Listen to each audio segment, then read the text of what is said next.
سورج کی قسم اور اس کی دھوپ کی،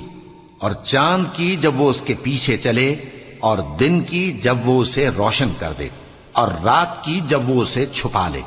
اور آسمان کی اور اس ذات کی جس نے اسے بنایا،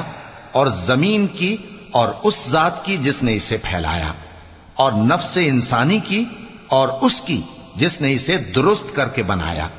پھر اس کو بدکاری سے بچنے اور پرہیزگار بننے کی سمجھ دی کہ جس نے اپنے نفس کو پاک رکھا وہ مراد کو پہنچا،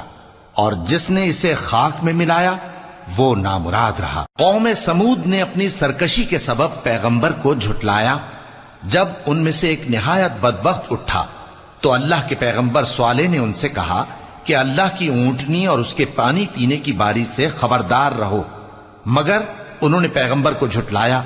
پھر اونٹنی کو مار ڈالا تو ان کے رب نے ان کے گناہ کے